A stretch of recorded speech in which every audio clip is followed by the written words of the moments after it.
Well, they're ready inside here. It is loud.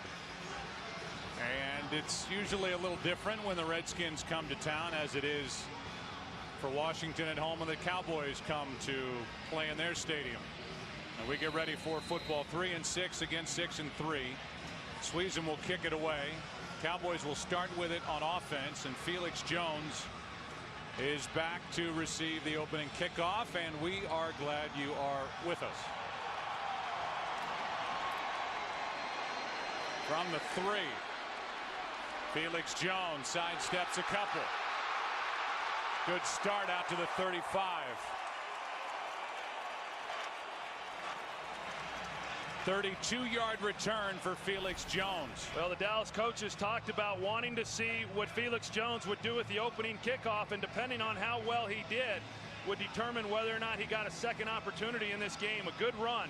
His hesitancy has been well documented here over recent weeks since coming back from his injury, and he just has not hit the hole like they want him to on these returns, but he did a good job on that last one. Sweezum, the kicker, made the stop, and so Dallas starts at their own 35.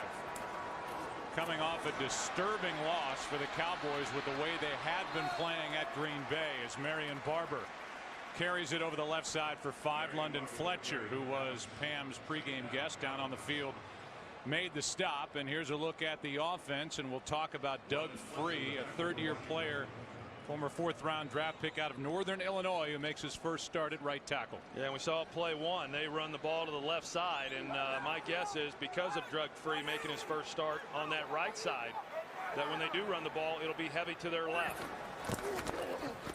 Play action from Romo, and this one is for Witten, and what a good play made by H.B. Blades. No gain. Blades was right on his back. Witten made the catch. And here's a look at the defense, and the big hole up front is the loss of Albert Haynesworth. $41 million guaranteed to bring him to Washington, out with a sprained left ankle. Yeah, and this was the type of game that they brought Albert Haynesworth into play. I mean, against the Dallas Cowboys, an NFC East opponent. And it's a big loss not having him. Of course, the outside rushers that they've got with Andre Carter and then Brian Arakpo, the rookie, they've been outstanding. 3rd down and 5.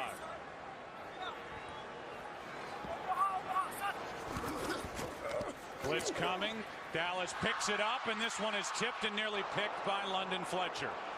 Off the hand of Jason Witten. And London Fletcher was staring at his first interception of the season. Well, they do a good job of picking up the blitz, and then a ball that just got away from Tony Romo, and London Fletcher just mistimed it. It looked like he did not expect Jason Witten to get a hand on the ball, and then he would have timed it perfectly. But once Witten did get the hand on it, it deflected a little higher, and he was unable to bring that in. That's an area of this defense. In fact, both defenses have not been very good at takeaways. So a 3 and out to start the day for this Dallas offense. And Antoine Randall makes the fair catch. The Redskins will start at their own 16-yard line. 44-yard punt, nothing on the return, and here comes Jason Campbell. And this Redskins offense, which is overall ranked 24th in the NFL. This is an offense that's been very up and down, and a big reason for that have been all of the changes along that offensive line. This is the 5th different offensive line combination that they have had now this season, and it's hard to develop any type of rhythm when you're making those kinds of changes along that offensive group. Handoff is to Liddell Betts. Picks up 1. Igor Olshansky, DeMarcus Ware in on the stop. Olshansky is up front with Ratliff and Marcus Spears. It's a 3-4 defense, and playing without starting free safety Ken Hamlin, as Alan Ball gets the start back there. A secondary last week that got banged up pretty good against Green Bay, and they had to pretty much play everybody that was active in that game. They were able to get Alan Ball some work this week in practice at safety, and he replaces Hamlin. First throw, and it's a completion of Moss, who lunges. And with where the official just put his foot down, inches short of a first down. It's 3rd and inches as Jenkins made the stop. As Greg Blosh, the defensive coordinator, some big names and some big bodies are inactive today. There's a look at Ken Hamlin, but Mark Colombo not at right tackle. Portis, Cooley, and Hainsworth not available to the Redskins. 3rd and inches. Handoff is to Betts.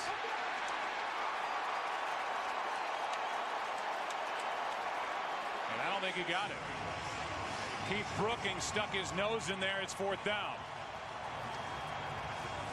And a 3 and out from the Redskins. Yeah, Keith Brookings, the middle linebacker, he just hits it and is able to make the play and just did not go backwards. I mean, typically when you're coming in to fill that hole, the running back's got a head of steam coming at you and you can move the pile a little bit, but Brookings just did not budge at all. So now the punt from Hunter Smith, who threw a touchdown pass last week against the Broncos. Longtime Colt. Here's Creighton on the return. Little room to move, and in that little tug of war of field position, over the first 8 games of the season, the Cowboy offense went 3 and out a total of 12 times. They went 3 and out 4 times last week at Green Bay. 3 and out first time they had the ball today. Here's Marion Barber. Barber picks up 8.5. Fred Smoot on the stop, and Barber almost broke that one. You can see Cornelius Griffin right here, and the job that Dallas does inside. I mean, typically you're going to have Albert Hainsworth in the middle there, and he just gets rolled over. And you see the lane then that is developed. A good job inside there by center Andre Gerard, and then right guard Leonard Davis.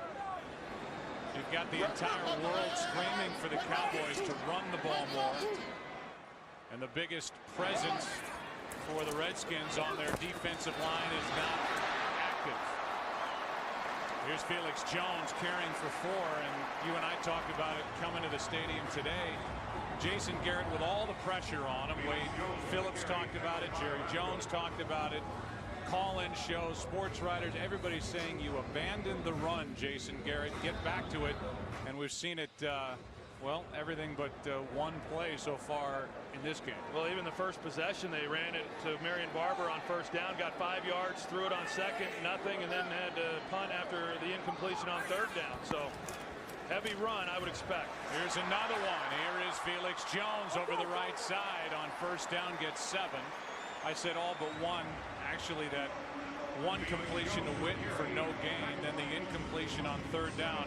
Otherwise, Troy, it's been on the ground and it's been big chunks for the Dallas offense. And we've seen now Felix Jones get a couple of opportunities, and I think that's the one area where some people were disappointed that he didn't get more opportunities last week in that loss against Green Bay. Not that he needs to have the ball every time he's out there, but they would at least like to get him 20 to 25 snaps a game. He's been well below that since coming back from his injury.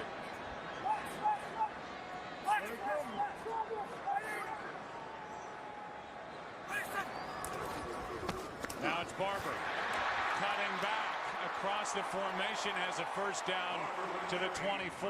London Fletcher on the stop, a gain of 8. And again, Leonard Davis, the right guard, doing a good job. And you're going to see Marion Barber. Here's Leonard Davis, a big man. He, again, is going to collapse Cornelius Griffin, and you can see the lane that's created in behind that. Of course, you got tight end Jason Witten, who's a good point of attack blocker.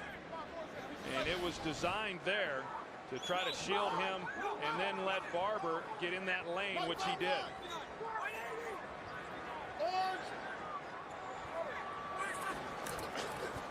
Another run. 5 straight. Marion Barber picks up 8.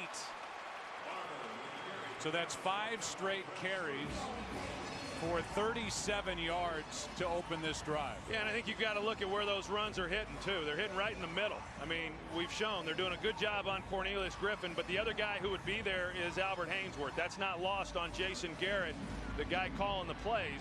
You got a big body like Albert Hainsworth not on the field. You know, that becomes an area then that you try to attack. Inside the red zone now. Cowboys 1 touchdown in the last 5 red zone drives. Barber. Ball comes out. Picked up by the Redskins. Romo makes the tackle. He's flat on his back as Hall comes out of there, and the Redskins have the football, and Romo is injured. Marion Barber fumbled it. They're still checking on Romo and his back. On the sideline for Dallas, Marion Barber, his first fumble this season. He fumbled it 7 times last year. And now penalty flags and a false start. Number 7. And Stefan Heyer, First who's down. back at right tackle, guilty of the false start. Let's go back to the fumble. And as you're going to see, I mean, Marion Barber clearly is off the ground when the ball comes out. I couldn't tell exactly what happened to London Fletcher there, but at the end of this play, when Romo goes to make the tackle, he takes a knee right there in the back, which was right below his rib protector, and that's what they were checking on the sideline with him, with the medical staff. For D'Angelo Hall, his 5th takeaway this season. 4 interceptions now, a fumble recovery.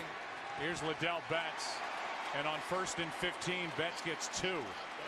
The story with Betts, as he makes his 2nd straight start. Last week, he made his first start since December 30th of 06. He carried it 26 times for 114 yards.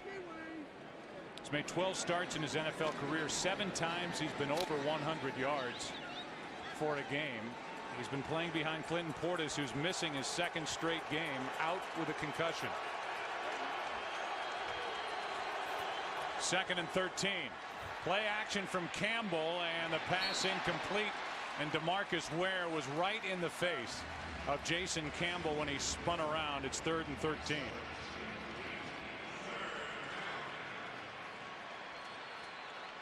So they still look at Tony Romo over on the bench, and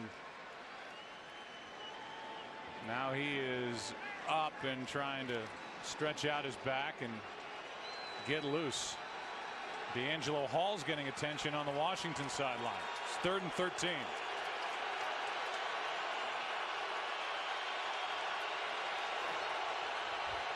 Quick setup. The throw's not there, and Jason Campbell somehow stays on his feet and completes it to Thomas. What a good play by Jason Campbell as he got away from DeMarcus Ware and threw one for 27 yards. Yeah, because initially there was nowhere for Jason Campbell to throw the football, and DeMarcus Ware comes underneath, and I thought they were going to whistle that one, but Jason Campbell kept it alive, and once he started to scramble, there was a little bit of a letdown in that Dallas secondary, which allowed him then to find an open man. Dallas just going with a 3-man rush, 8 in coverage. A good job by Jason Campbell of keeping it alive and then finding the open man. 10th catch of the season for Devin Thomas. 27 yards and a first down. Handoff is to Betts, running right. Nothing there. Cuts it back. Brady James on the stop after a gain of 2. And then Liddell Betts is a little bit slow to get up right now also, and as he comes hobbling off to the sideline, and they'll go with Rock Cartwright. But so far in this game, Washington's not gotten much movement in that offensive line, and here's the play at the end. It looks like, you know, he got rolled up there on the ankle by Brady James. He's been bothered by a bad ankle, and he's really struggling to get back to the sideline. D'Angelo Hall, they're saying a knee contusion. That's what they're looking at on the Redskins side. Here's Campbell out of the shotgun. Over the middle, and the pass broken up. Incomplete for Santana Moss. Jenkins on the coverage. Moss hops up looking for a flag, doesn't get it, and it's 3rd and 8. Yeah, Dallas, they brought a little pressure, locked up man-to-man across the board, safety high, and then it's just one-on-one. And they've got their best wide receiver, Santana Moss, against Mike Jenkins. And Mike Jenkins in pretty good coverage. You know, Mike Jenkins is a 2nd-year player and has really had a heck of a sophomore year. Struggled last year and has come on here in recent weeks. 3 interceptions over his last 7 games. It's 3rd and 8.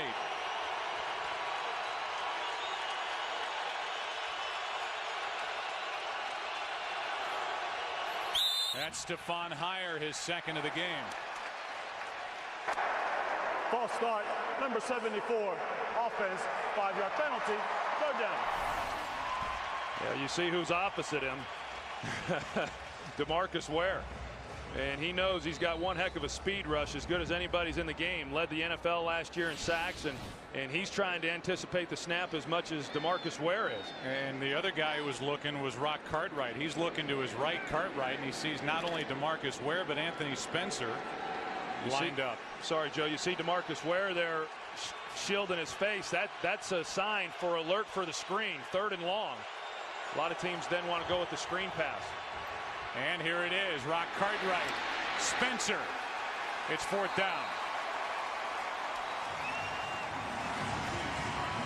Terrence Newman, first guy there, a gain of only 1. And after that completion on 3rd and long earlier in the drive, it ends for Washington here. Yeah, Dallas anticipating screen, and initially it looked like Washington might have some guys out in order to make the block, but they come off the edge. The corners for Dallas are very active in run support. Not afraid to tackle, and got in there and disrupted the screen. Smith just got it away. No penalty flag is down. Creighton makes the catch, a fair catch at the 12. And now how will Tony Romo be now that the Cowboys have the football? Dallas starts at their own 12. Romo, who had his back checked after making a tackle on that fumble return by D'Angelo Hall last time the Cowboys had it. Looks like he's moving around okay. And Felix Jones carries it for 4. Meanwhile, we were going to break. I thought for a moment, Troy, like these two were trying to fire each other up. But Dave Campo and Terrence Newman were in each other's face. Yeah, well, they did fire each other up. And Dave Campo, he was my head coach there for my last season. And he came back. He's the secondary coach now, and he's as fiery as they come. I don't think he was real happy with Washington converting that 3rd down when Jason Campbell avoided the sack. 2nd down and 6.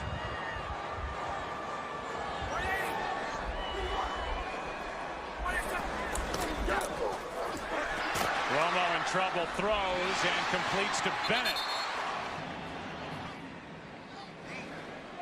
All right, Kurt, thanks. Well, last week New Orleans had their hands full with St. Louis, and now they're trailing early at Tampa Bay. Here's Felix Jones on a toss running left, and he is across the 30 to the 31. Picked up 7 where Fred Smoot made the tackle for the Redskins. I think whatever message was sent by the owner and the head coach to play caller Jason Garrett was heard, as we've seen a lot of Felix Jones here early. Yeah, and that's pretty much what I expected. There was I don't want to say a knee-jerk reaction, but it certainly seems that when you're heavily criticized in one area, then the next week you come back and you try to kind of correct that, and everyone coming into this game thought that they were going to get a heavy dose of the run. 2nd down and 3. And it depends on the spot as Felix Jones picks up about 2.5. Looks to be short of a 1st down. Let's go down to Pam Oliver. Well, Joe, how excited was Jim Zorn about the spark Liddell Betts provided the run game? Well, that enthusiasm has been dampened. Liddell Betts has a knee injury significant enough that it warrants him to be done for the rest of the day. Wow. Back to you. Well, there's news. So now it falls to Rock Cartwright, Quinton Ganther. That's all that the Redskins have left at running back.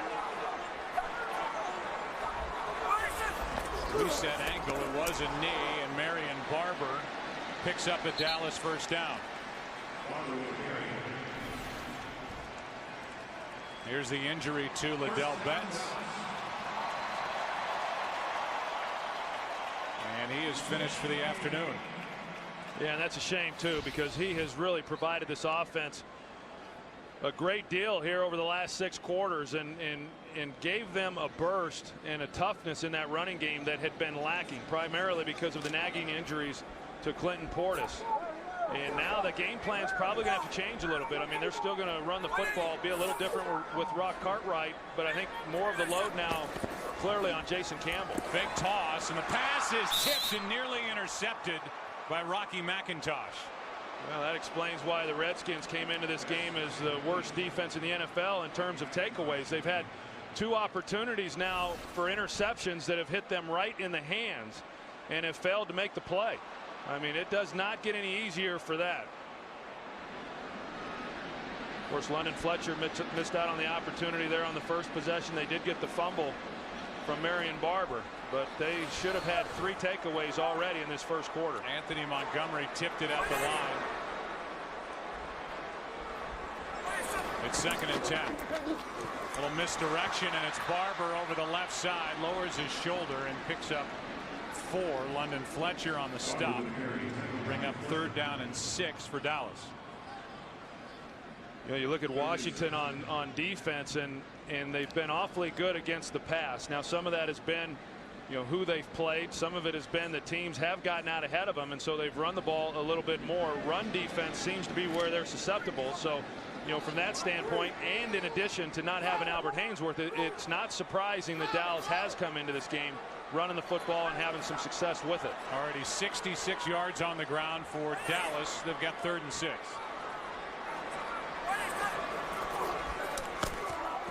Romo throws and incomplete, trying to force it into Jason Witten, and it was broken up. Fletcher was in there. Dowdy was covering. 2 men on Jason Witten, and the pass incomplete, 4th down. You see Tony Romo talking to Miles Austin and telling him that he's got to go. You know, he's got to get out of there and clear out some areas. And, you know, Dallas comes into this game obviously shaken from what happened last week at Green Bay, and so far Washington's done a good job defensively. McBriar to punt. Santana Moss is waiting deep. Line drive punt. Chance to run a little bit. Moss to the near side, and he is out to the 28. Bobby Carpenter back on the field defensively for Dallas. He just took a big hit covering the punt and took the hit from Devin Thomas, the receiver. And now Brooking gets in there, and he wasn't alone. A sack and a loss of 5. Carpenter, Ware, Brooking, they were all there. Yeah, they brought the pressure with Brooking up the middle, and then Carpenter off the edge, and nobody was able to pick up Keith Brooking. I think Dallas does a good job of bringing these linebackers. They do a nice job in tandem with Keith Brooking as well as Brady James, and a big sack there. And as you mentioned, I was a little surprised to even have Carpenter in the game, considering the hit that he took on the special teams. He got off the field. He was wobbling. It took a while for him to even make it to the sidelines. I'm still not sure he's completely with us. It's 2nd down and 16. The officials are gathering. I didn't see a flag on the field. I still don't. But the officials get together. Alberto Riverone is our referee. And while they talk, there are 24 seconds left in this opening quarter. No score.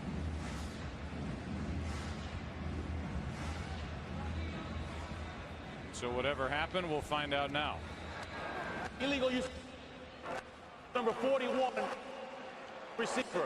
5-yard penalty. Automatic 1st down. So it's against Terrence Newman. That's a call that went against Troy, this Dallas secondary, a lot last week at Green Bay. That's right, and they spent this week trying to clean it up, and you see the left hand that went to the face mask. Pretty good pickup there by the official, actually. You know, you can't go to the face like that, and you called it, Joe. Last week they had a number of those penalties in the Green Bay game. It kept drives alive, and now you eliminate a sack, you know, and you give Washington a 1st down. It's the first Dallas penalty of the day. They've had 21 over the last 2 games, and it wipes away that sack.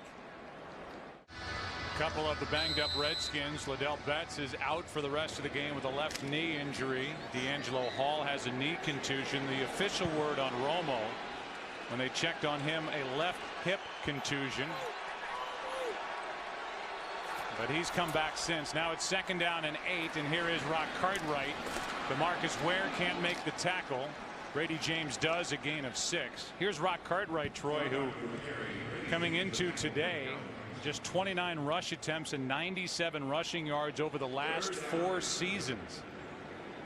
41 of those rushing yards last week against the Denver Broncos, and there's his season, and now he's going to be the featured back against the Dallas Cowboys. Yeah, and I've always liked him. I mean, you're right. He hasn't gotten a lot of carries. That last run probably should have been stopped for about a 1-yard gain. Does a nice job of getting more out of it.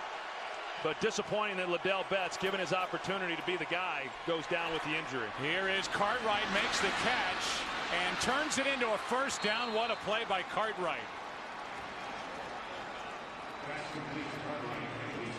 And Mike Jenkins, who you see that bandage around his left bicep, he got hit in the left arm last week and had to come out. He's back in the lineup today, but a great job there of Jason Campbell laying that over the top and giving Rock Cartwright a chance to make the play, and then Rock Cartwright even breaking some tackles to pick up the first down. Been a tough couple weeks on Mike Jenkins physically. Now Quinton Ganther is in at the running back spot. Play action to Ganther. Pressure on Campbell, and he throws, nearly picked by Skandrick. Pass intended for Kelly. Skandrick flashed in front. It's 2nd and 10. Yeah, there's Kelly and Orlando Skandrick on the outside, and there wasn't a whole lot there. I think if Jason Campbell had been able to stick that one on him a little bit, maybe back shoulder, he's got a chance. Going back to last week's game, I thought Jason Campbell was pretty erratic for the most part, particularly early in that game. And part of it is that he's just been under so much pressure this year. Here's Ganther, and in the middle of it, Siavi makes the play.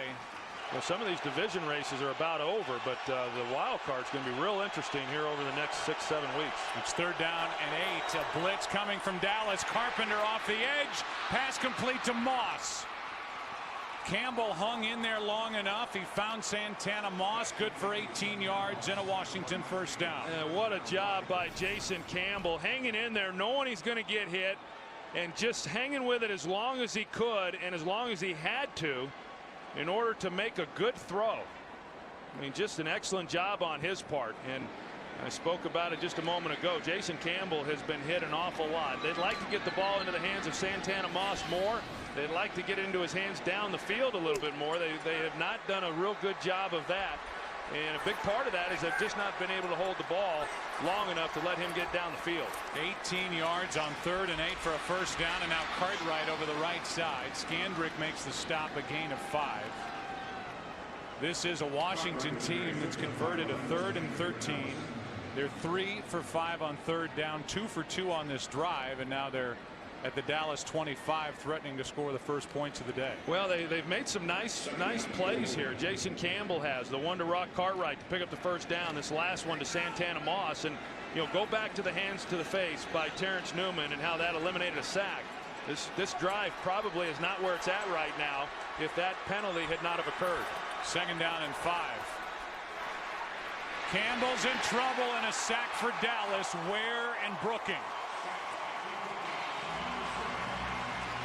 I didn't think the offensive line was too bad, actually, in protection. Great coverage, though, by Dallas. Man-to-man coverage across the board, and just nowhere to go with the football. You see it, and even though he had some time, here's where they're trying to get the deeper throw. At times, they've had people open, and Jason Campbell has missed them. This time, they try to get the ball down the field, and nobody's able to get open. And the Dallas Cowboys come away with a sack. Thought it was interesting what Jim Zorn said about Campbell. He said he's had so much pressure on him this season. Who you rooting for? If you're rooting for the Redskins, you're hoping for something big on 3rd and 14. Just a 3-man rush and an underneath handoff to Cartwright. Cartwright takes it to the 27, and they take a little bit of the pressure off Sweezum. A gain of 8. Ball and James were there to make the stop. Yeah, it took a lot of pressure off Sweezum because I think it was a good call. 3-man rush, 8-man in protection. They run the draw play, and they pick up some pretty good yardage there that gets them into field goal range. I don't know that they give it a shot from where they were initially, but now they're within his range. Sweezum hasn't missed this season. Last year, an NFL high 10 misses.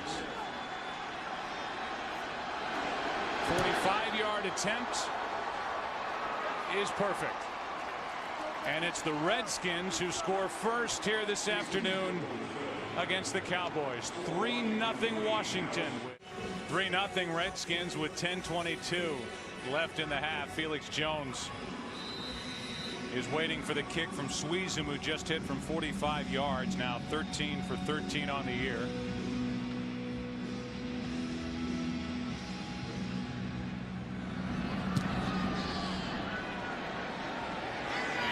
against Felix from just outside the 5.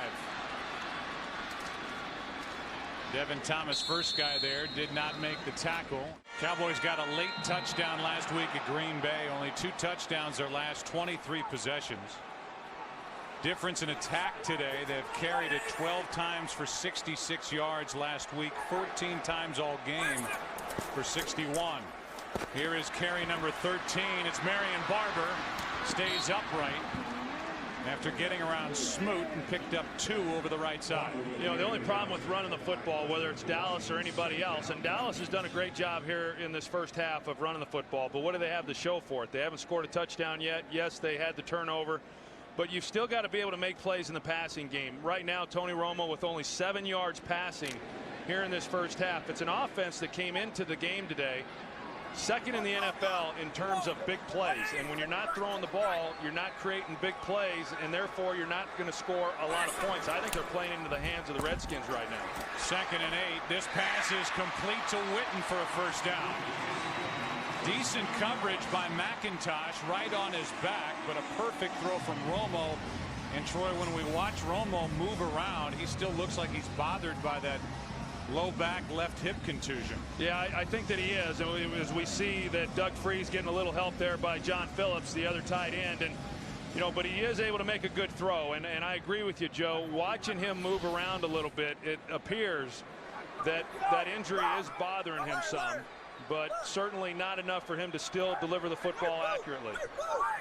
An 11-yard gain on that completion to Witten. And now Marion Barber right up the gut to the Dallas 49, picked up 13 yards for Reed Dowdy, made the stop for the Redskins. Yeah, I'm just not so sure that Dallas would be running it right up the middle the way that they have been if Albert Haynesworth were playing. You know, most of these runs where they've had any kind of success are right where Albert Haynesworth would be lined up. But the offensive line for Dallas, that is the strength right there in the middle with Andre Gerard and Leonard Davis, and they're getting a good push. Here's more from Marion Barber running behind Doug Free over on the right side, picked up 4. Tell you, we saw Reed Dowdy there, the safety, come up and make a big hit on Marion Barber, and that's what it takes. I mean, Marion Barber is a tough guy to get to the ground, and so you start bringing those safeties up, and then that is when you can start to get the big play down the field. They're running the ball so well. I would expect some play action here real soon, something down the field. You're going to have a one-on-one matchup on the outside with a safety biting up, and Washington has been susceptible to that here in recent games. Romo throws. There's Austin. Bad throw behind him and incomplete. Who offensively is having a better season as a rookie this year in the NFL than Percy Harvin? He's been remarkable, and that's a hard position for a rookie to come in and contribute. He's not only contributed, he's been a big part of that success. It's 3rd down and 6.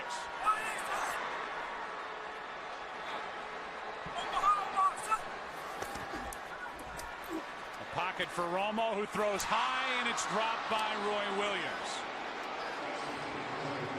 That pass could have been better, but Roy Williams got both hands on it and could not hang on. Washington plays a cover 2 shell, and that's the hole. You know, a ball that gets away from Romo, but a ball that Roy Williams can catch. You know, you see he gets both hands on it, and he's just unable to haul that in. Of course, last week he had the big drop. He had the shield on and said it got into the lights, but, you know, that was a significant drop. But should have had a better throw, but still a drop that would have earned them a first down. So McBriar hits it end over end and calling for a fair catch. You see Roy Williams here after that last 3rd down play. He does not have the clear shield that he had last week in Green Bay. Of course, after he dropped that pass, he took it off, but he is not wearing it again in this game. Here is Rock Cartwright making moves, and a big run for Rock Cartwright. Brooking forces him out. And a drive that starts at the 14-yard line for Washington, up by 3. First play, 34 yards for Rock Cartwright. Yeah, and that's something that Washington has just struggled with, being able to create some big plays within their running game, but he does a good job of getting in behind that offensive line and then recognizing where the cutback lane was, and Santana Moss getting into the action also. Of course, a missed tackle there by Alan Ball, who we said earlier in the game he's making the start at safety for Ken Hamlin. Ken Hamlin, who had been struggling this year, had been a pretty good player in run support. That time Alan Ball failed to make a play. And now on first down, Campbell just flips, and that's an incomplete pass. Incomplete pass with pressure, Spencer and Olshansky. Spencer keeps coming close, but he still has yet to record his first sack. Yeah, you know, and he's actually had a good year. I think that when you're talking about pass rushers, you immediately look at the sacks and you see that he does not have any. And then you consider the fact that so many guys are having to block DeMarcus Ware on the other side. But Anthony Spencer's actually had a pretty good season. Very good against the run. Last week he had a couple of opportunities. Aaron Rodgers got the ball out of his hand just in time.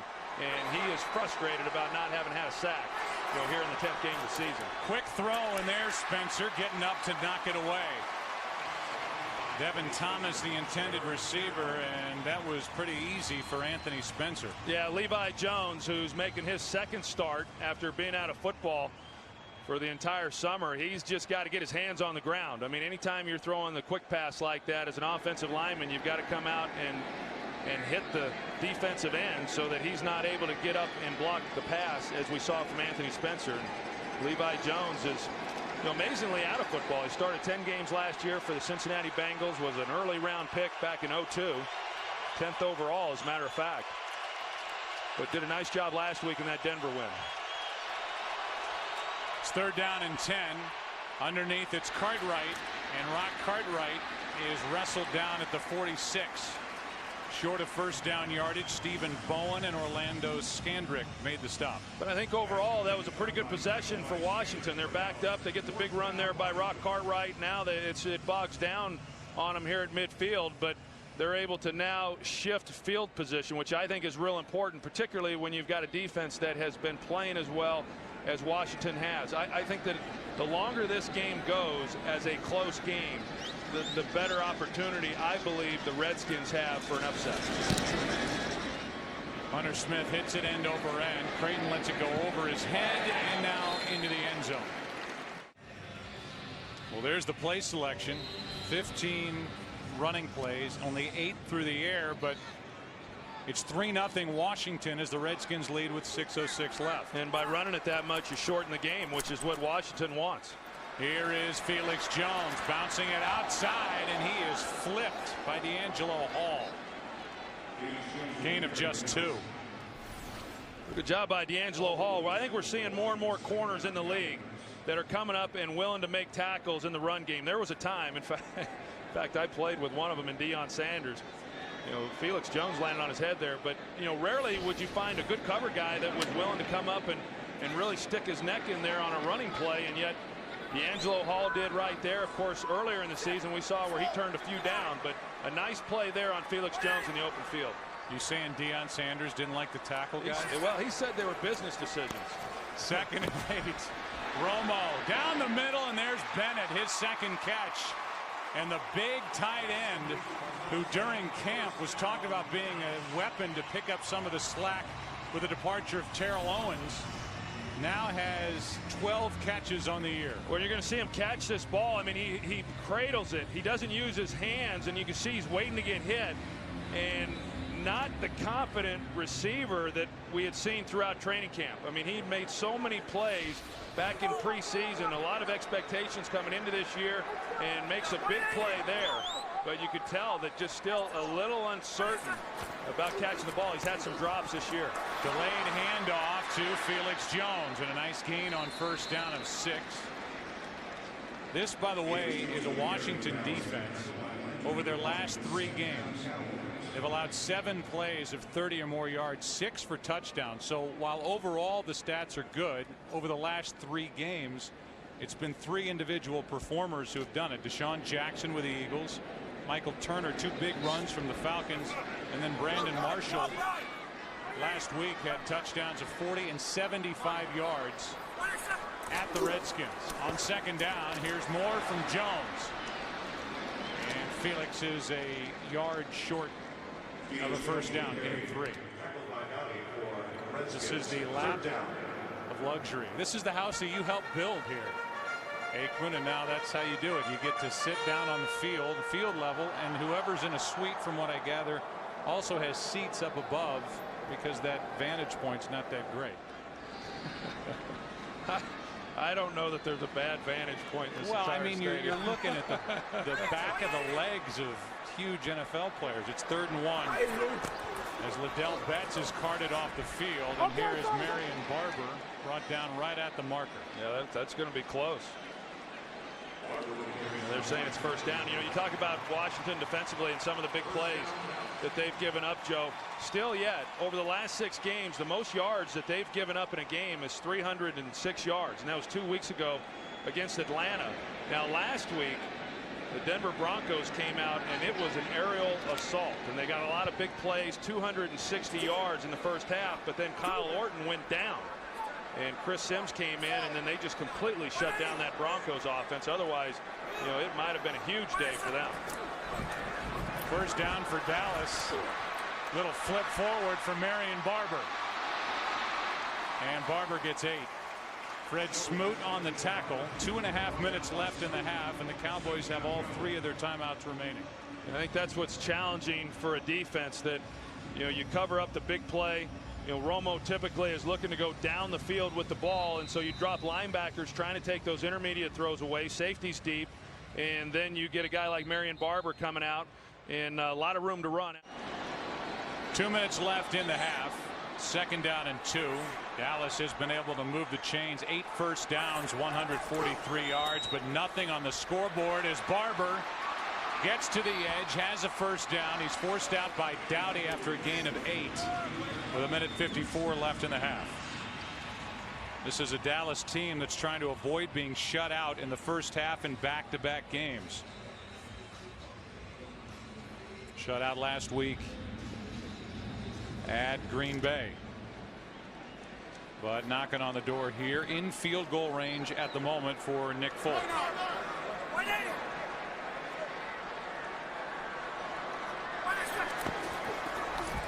They have bigger ideas than 3 points as this pass is incomplete, but a penalty flag as Witten looked to have been held by Doughty, but there are 2 flags down on the field. Holding number 76, offense. 10-yard penalty. Replay 1st down. They threw a flag in the area where the pass came down incomplete. It was Flozell Adams and Tony Romo with that hip contusion. Went down, and here's the penalty. Yeah, this Flozell Adams, and it's Andre Carter, and he's the one who was able to get up after the hold and put the hit on Tony Romo in the pocket. And, you know, we talk about it a lot. Flozell Adams, he struggles with the speed rushers. He's just gotten, you know, he's a big guy, he's a tall guy, doesn't move quite as well. And Andre Carter is one of those speed rushers and can give him some fits. Brian Arakpo, who is the rookie and the 1st-round pick out of Texas, and who has been terrific with 7 sacks. That's a Redskins rookie record, the most in the league by a rookie. And there he is right there trying to stretch out and just can't continue. Yeah, the good news is it looks like a cramp, and you're right, Joe. I mean, he has had one heck of a rookie year. I mean, it's one thing to come in and play well as a rookie. It's an entirely different thing when you were a defensive end in college, and now you're being asked to make the transition to a 3-4 scheme, a stand-up outside linebacker, and then also play over a tight end. He struggled early in the season a little bit. Took him about a month to really get his feet under him and figure out the position and what he was being asked to do playing in space. But he has been outstanding. He's going to be a heck of a player in this league for a long time. Certainly the presence of Hainsworth has added to that effort getting to the quarterback. Play action from Romo, who steps up, throws it backward to Marion Barber, and Barber is out of bounds with a gain of 1. Chris Wilson made the stop. And right now the Cowboys are on the edge, probably just beyond field goal range for Folk. I'll tell you, this Washington pass defense coming in #1 in the league, and they're facing an offense in Dallas that overall has been pretty explosive and throws the ball well, and they've held up well. Now Dallas has not thrown it a lot, certainly not as much as they typically do, but that time great coverage forced Romo to come underneath to Marion Barber for not much of a gain. And now a false start. False start, number 70, offense. 5-yard penalty, second down. That's Leonard Davis. You know, this drive was looking pretty good for Dallas, and they were moving the chains and getting into field goal range, potentially a touchdown here before the end of this first half. Now they're outside of field goal range, and I'll tell you, if Washington comes out of this without giving up any points, it'll be a heck of a job on their part. Of course, a lot of it self-induced here by Dallas. Redskins have only one timeout remaining. 2nd and 23. Romo throws and completes to Bennett. Back inside field goal range, and for Martellus Bennett, his 3rd catch of this half. He came in with only 10 all year. Well, I showed the body catch a little bit earlier that he made, and he's banged up. Now, a lot of guys going down here in this first half, but a good job by him. You know, a ball that gets away from Tony high, and he's able to go up and make that play. Now, this is a very athletic tight end, and he does have exceptional hands. I spoke about it a moment ago. He's had some drops, but you know, he's got some good hands, just about gaining some confidence. A nice catch by him. So now Dallas has to use a timeout as Bennett can't get up. Got that hit from Carlos Rogers, who did not make the start here this afternoon, but is getting plenty of action. Double moves have been his problem so far, and that's what sent him to the bench last week in the home game against the Broncos. Now it'll be 3rd down and 8.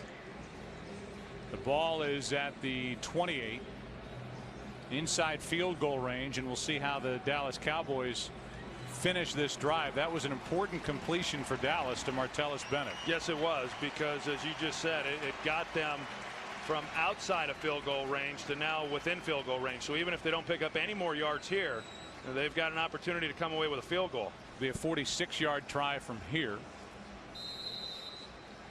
But a 3rd down and 8, and a chance for this Dallas offense, which comes in 4th best statistically in the NFL, averaging over 390 yards per game. Faces 3rd and 8.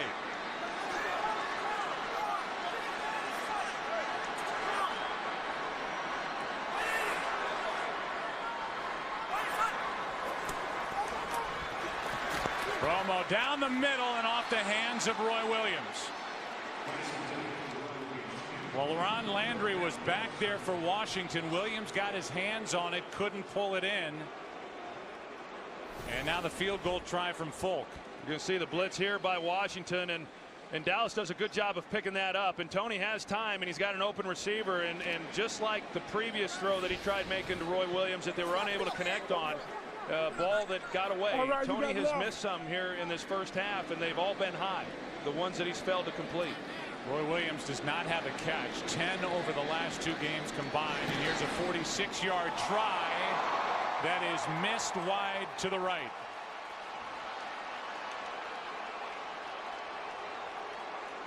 What a first half of football for the Dallas Cowboys. It has been frustrating, I'm sure, for Wade Phillips. He's seen his team able to move it, but they still have nothing on the scoreboard. And now Folk, who missed last week from 38 yards at Green Bay, misses wide right from 46. And that was a significant miss last week. You know, completely changed momentum. Now this one does as well. You're able to tie the game up, but now not only do you not get the 3 points, but you give the ball to Washington with still plenty of time on the clock with great field position. And now Jason Campbell out of the shotgun will try to move it. Washington with 1 timeout remaining. Pass is complete to the tight end Fred Davis. And the 2nd-year pro out of USC picks up 17. Brady James on the tackle. And we're under a minute to play. Campbell throws and completes. That's Santana Moss. Newman on the coverage, a gain of 5, 50 seconds left. With Fred Davis, or excuse me, with Chris Cooley going down with the injury 3 weeks ago, this has really helped with Fred Davis. I mean, he's had to do more. He's had to do more within the blocking game. He's been asked to do more as a receiver, and good for Washington. He's coming along. I mean, a guy with immense talent, and especially since that injury to Chris Cooley, he has grown each and every week, in a nice route on that previous catch. 14 catches over the last 3 games coming in. It's 2nd down and 5, and the pass incomplete for Antoine Randall. A dangerous throw, and Alan Ball was there defending for Dallas. Yeah, I don't think Antoine Randall wanted any part of that one, or if he was going to get it, stick it on me. But I've got Alan Ball over the top, and you lead me upfield, and I'm going to take a pretty good lick. And that's where, I understand what Jason Campbell was thinking. If he can get it on him quick, then he's got a chance to pick up that 1st down. But just let him up the field where Randall did not want to go. So now 3rd and 5, and the Redskins are outside field goal range at the moment. And Dallas showing blitz here.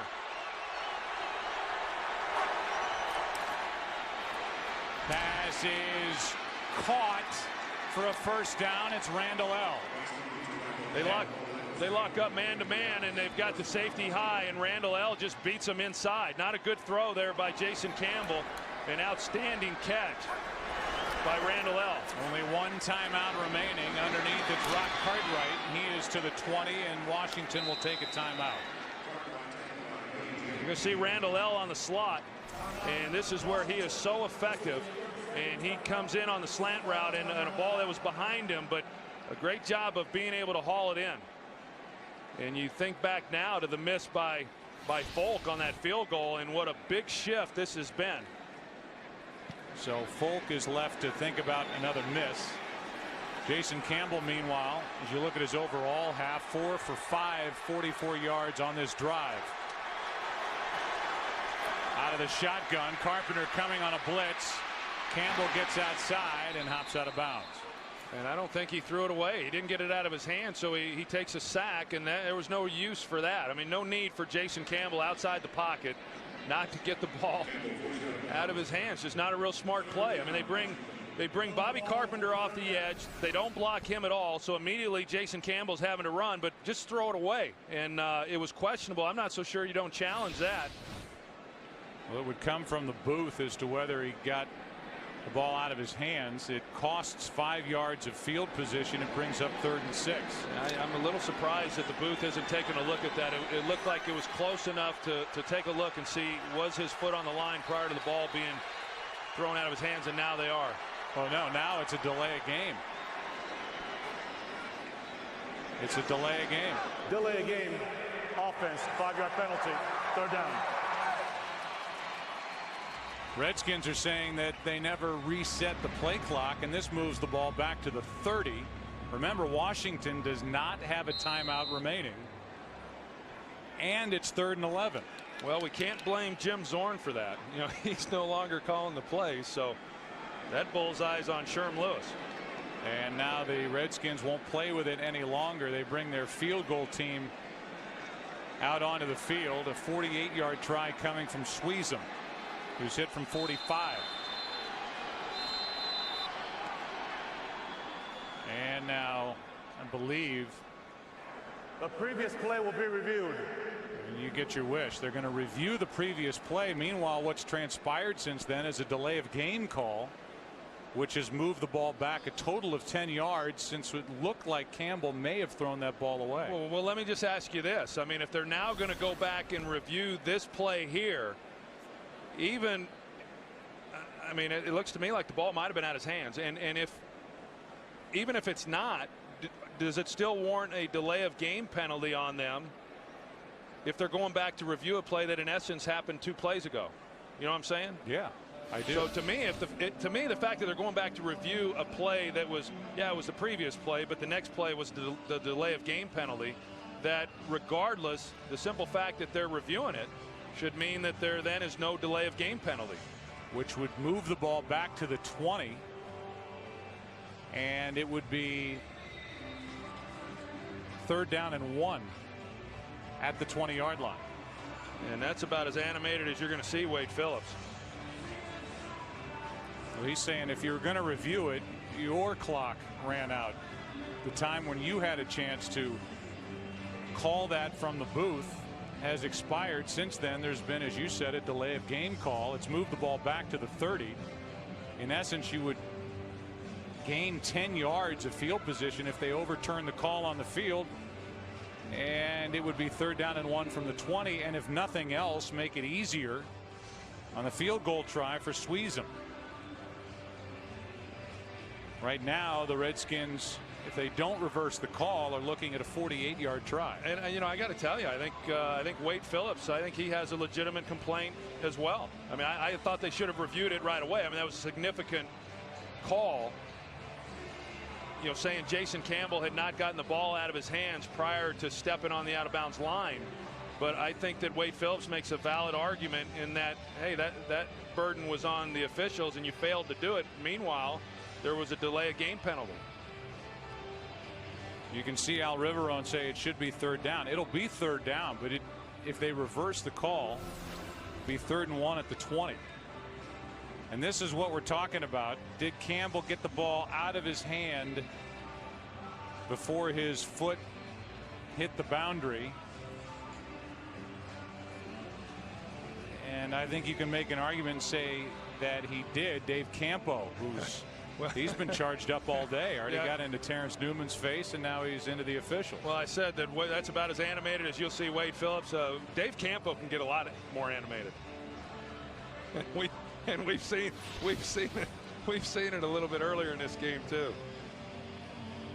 You know, if you move the ball back to the 20, even with Washington not having a timeout left, you know, you have a more legitimate shot at taking a crack at the end zone and trying to get a touchdown here before the end of the half, as opposed to kicking a field goal. Well, and even if all this stays as it is, you know, I would think that they would want to take a shot into the end zone. They're just, you know, because they have not protected Jason Campbell, they're just so worried that, you know, he takes a sack, it's the end of the half, and so they don't even want to try to mess with it. I think a delay of this length, which has forced two things. One, you and I to talk on and on and on. And two, I think Al Riveron's trying to figure out where the football should be. And we'll get the call right now.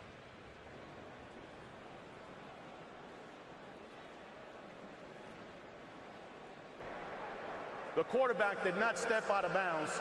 Therefore, we will reset the ball at the 21-yard line.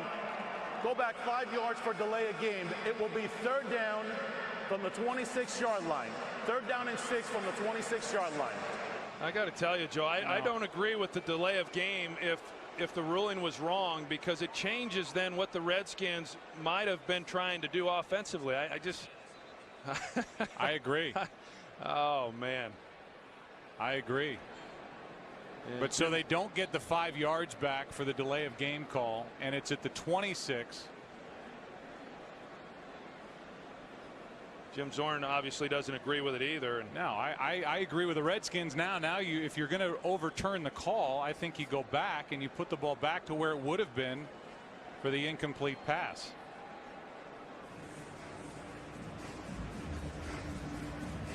The word from the league office is that unless there's been a snap, you can review, and the penalty would then go away for delay. Would then go away. Yes. Yeah, and that's the argument that we're making. And you know, if we know that, you'd think the league would somehow be able to get word down to the officials. Well, either way, if they're going to keep the field goal unit on the field, you're just talking about 5 yards in length for the field goal for Sweezum. This is well within his range, and it's really not that big of a deal. If they're not going to take one more shot at the end zone, it's really not that important. If Sweezum were to hit the field goal. I talked about it a little bit earlier as far as, you know, the longer this game goes. I think that the longer it goes and it's a tight game, Washington has a real good chance of the upset, because they continue to gain more confidence while Dallas continues to get more frustrated. I think you can make the argument Redskins came into this game with more confidence than what the Cowboys did, and that's certainly going to continue to be the case as they go in here at halftime. I think all of us in the booth believe it should be 3rd and 1 at the 20. Instead, they move the ball. They have it at the 26. And now Al Riveron's going to be called over to the Washington side.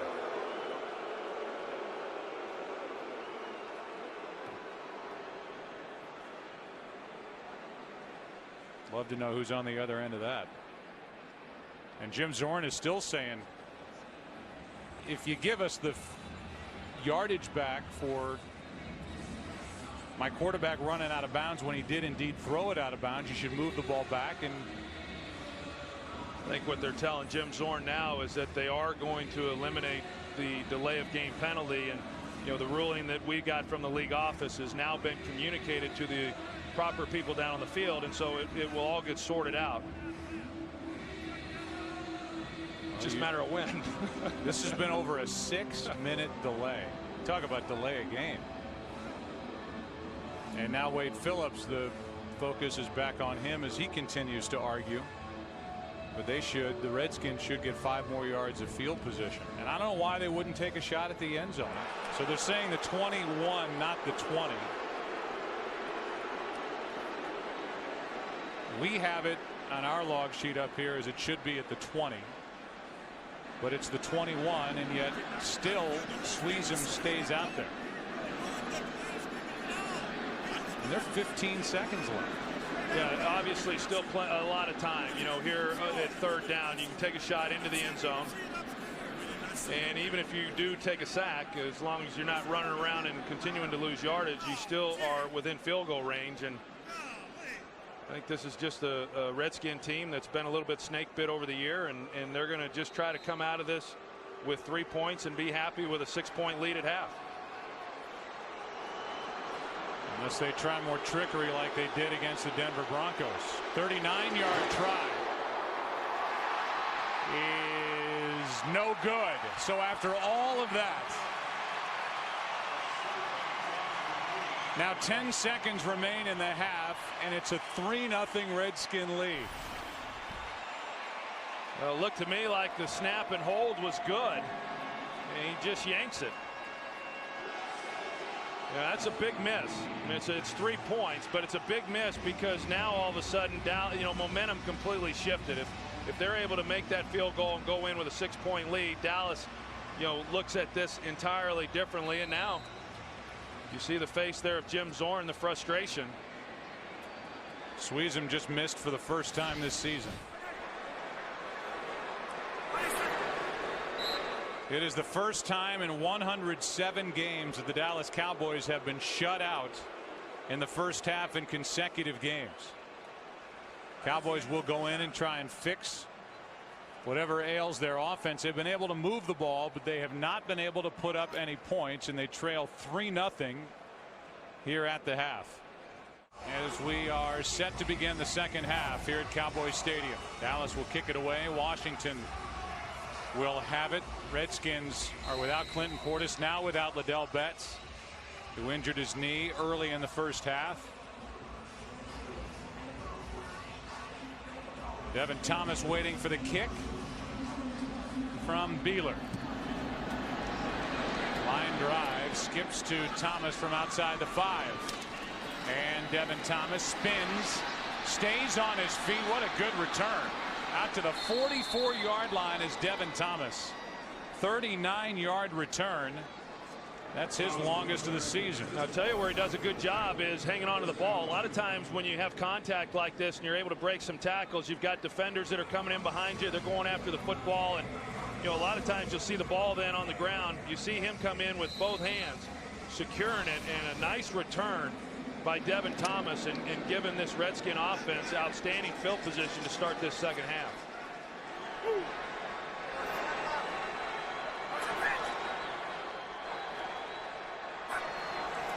Out of the shotgun, rolling right. The pass is off the hands of Devin Thomas. And let's go down to the field and Pam Oliver. Well, Joe, after that awkward end to the first half, I tell you what, people were shaking their heads as they came back onto the field. Jim Zorn emerged from the locker room with his thoughts focused on the run game. He says we have to continue to make it a priority. We can't abort it out of frustration. He also said Jason Campbell, we got to get him better protection because Dallas's linebackers are talented and they're coming. Back to you. All right, Pam, and with the reshuffling of this offensive line for the Washington Redskins, Jim Zorn will tell you they are much better run blockers than they are as a group protecting the quarterback. Here's Cartwright, no gain, and it's 3rd and 10 coming up. Yeah, and I'm not real sure why exactly they would be frustrated with their run game, because they've run the ball pretty well since Rock Cartwright came into the lineup. Now with Chad Reinhardt going down, I mean, they may have a little more problems running it here in this second half. He's their right guard who's making his second consecutive start there, and he gets rolled up. Take a look at the injury to 75, Chad Reinhardt. And he is going to have to be carted off the field. Edwin Williams, who is a college free agent and a rookie out of Maryland, will come into this game. And so Joe Bugle, one of the best ever at coaching offensive lines in his great career. He's got his hands full, and the formula and the situation changes up front. We welcome you inside our broadcast booth, and we talked about this coming in with regard to the Washington Redskins. They've hung around long enough. They're up 3-0. They were a confident team coming in, and you know, we haven't seen much from the Dallas offense in the way of scoring, but here we are in a 3-point game, in a game that both teams are dying to get. Well, as I've maintained, I mean, this is a Washington team. As this game remains close, they're going to continue to gain more and more confidence, and they're doing it shorthanded. I mean, they came into the game without Clinton Portis. Liddell Betts, who had given them a spark the last game and a half, he goes out immediately. Rock Cartwright has done a nice job. I think they'll continue to try to run the football, but now with this offensive line, you know, with Reinhardt going down, we'll see how they're able to manage that, because that's been the story for them offensively throughout this game, the shuffling, constant shuffling there along that offensive front. And as we look at the other side for the Dallas Cowboys, obviously the focus was on running the football coming into today, and they've been able to run the football, and there have been stretches where it looks like the Redskins can't stop the Dallas Cowboys when they run the football. They had a turnover on a Marion Barber fumble. They've missed a field goal when they ran the ball effectively, and they've been shut out. It's going to be interesting to see what they do when they get the ball the first time in this second half. Well, when you come into a game and you're going to run the football, as I said, you take the air out of the ball, and you can run it awfully well, as Dallas has, over 100 yards rushing there in the first half, and yet they have no points. Now, yes, a missed field goal, you fumble the ball, you don't convert on a third down, but that's what happens. And for a Dallas team that really prides itself on big plays, you take that element out of their game. And so it's going to be a close game. And I would expect them, even though they've run the ball well, I would expect them to open it up a little bit more. Now, Tony Romo hasn't been as sharp throwing the football either as what we've seen from him. And this is the second week where they've struggled with that passing game. It's the right lower leg. They have immobilized for Chad Reinhardt as he makes his way off the field. Took over for an injured Randy Thomas in weeks 3 and 4. Then Reinhardt went back to the bench. Now Edwin Williams, who wears number 50, takes over at right guard. Not a big guy at all, and as I mentioned, a college free agent, a rookie out of Maryland. And it's 3rd and 10.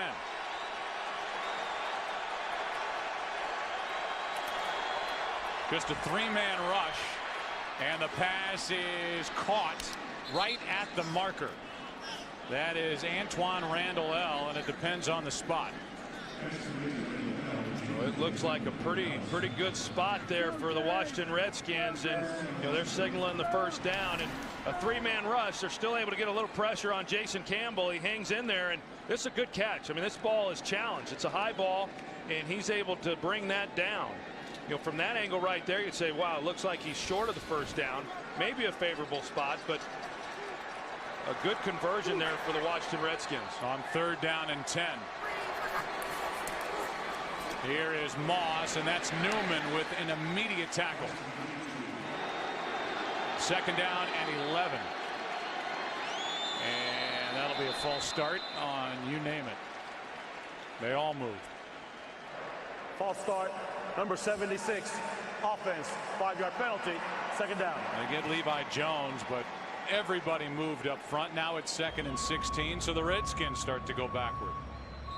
We talked to Jason Campbell. He was talking about the well-documented shift in the play calling and Sherm Lewis coming in. And what's interesting, though, is his work week really hasn't changed much. He's still in communication with Jim Zorn like he was when Jim Zorn was calling the plays. In fact, he said he only says about 4 words to Sherm Lewis all week leading up to the game, which is mind-boggling to me. Trying to set up a screen. There's nothing there. Cartwright was close enough, according to Alberto Riverone. No flag for grounding, and there was big pressure by Ratliff right up the middle. Well, he clearly doesn't get outside the pocket. He's just going straight back, and then that ball's got to cross the line of scrimmage. I didn't see anybody in the area, and this crowd is being very boisterous, and they're wanting a intentional grounding penalty. Yeah, it looked like they were trying to set up a screen for Cartwright. You see 31, he got hung up, but I mean, he's not really close to the ball at all. And it's 3rd and 16. Pass is caught by Moss. Carpenter cleans up after James missed on the initial try on the tackle. It's 4th down. And the punt team comes on for the Redskins. Well, I know that's got to be pretty frustrating for Washington offensively to get the return to start this second half by Devin Thomas and then not to be able to do anything with it and come away with any type of points, but give the Dallas defense some credit. 4th punt of the afternoon for Hunter Smith.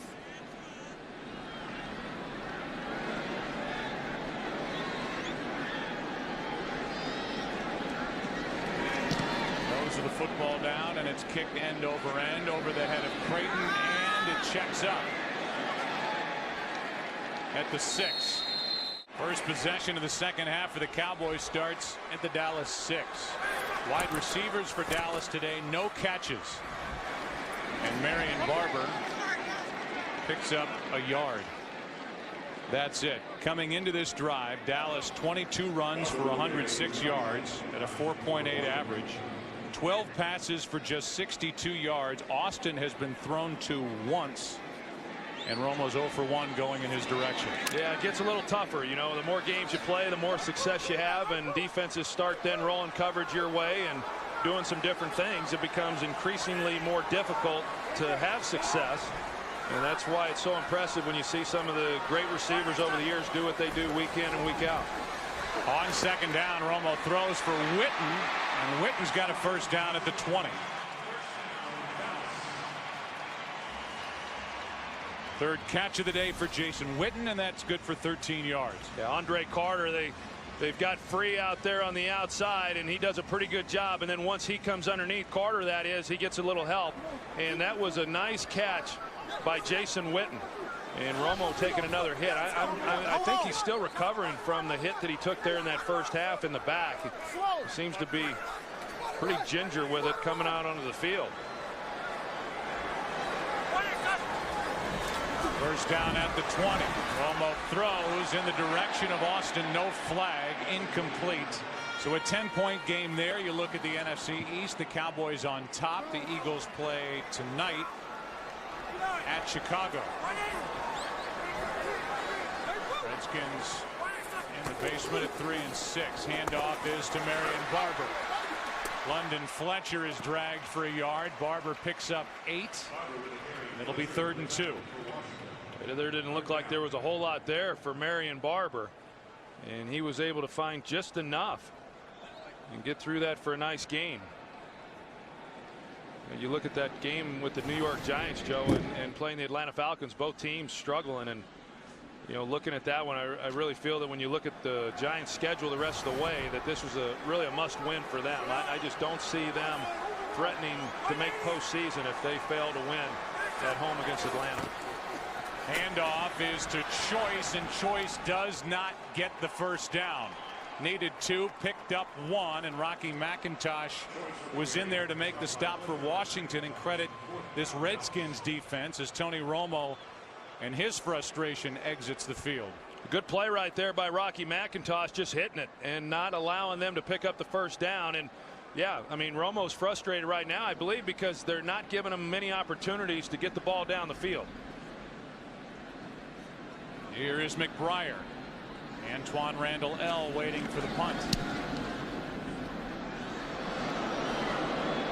And a fair catch. Convoluted. Would that be a good word to describe the play calling for the Washington Redskins? Bizarre. Bizarre. We'll talk about it as the Redskins start with it at their own 25. It's been talked about plenty as Cartwright carries over the right side. And Rock Cartwright brought down by Spears after a gain of 4.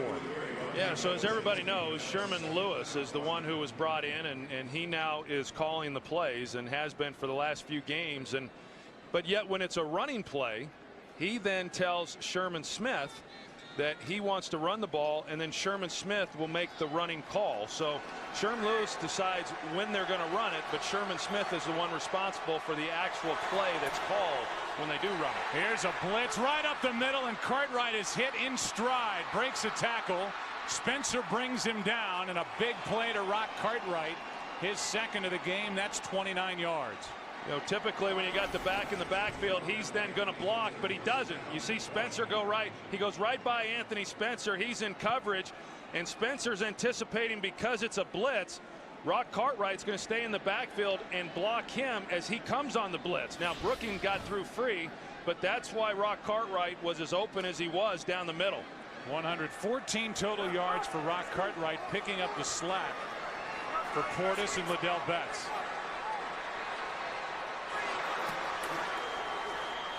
And that should be a penalty against Washington. Santana Moss, the intended receiver. Mike Jenkins in coverage. But Sellers was moving prior to the snap and going forward. Never reset. Illegal motion, number 45 on the offense. He was going forward at the snap. That penalty is refused. Second down.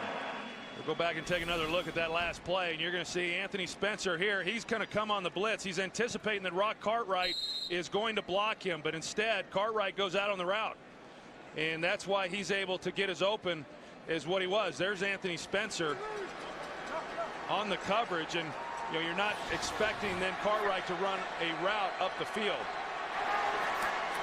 Redskins declined that penalty on the illegal motion.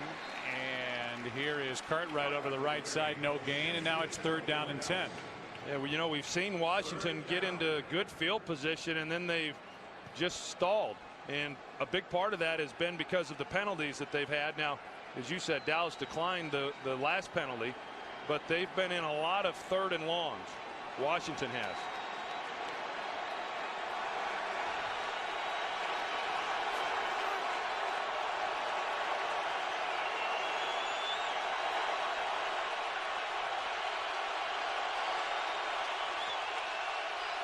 Blitz coming from Dallas. Campbell throws. Pass is complete. And what a good job by Skandrick. He hung on to Antoine Randall-El. And if Antoine Randall-El, Troy, had gotten away from that Jersey tackle, he had a lot of room to run. Yeah, there's pressure here off the edge, and Campbell steps up. Nice job on his part. Under pressure, and you called it, Joe. I mean, Antoine Randall-El, if Skandrick does not make the tackle there, he's just hanging on, doing everything he can to keep him from getting loose.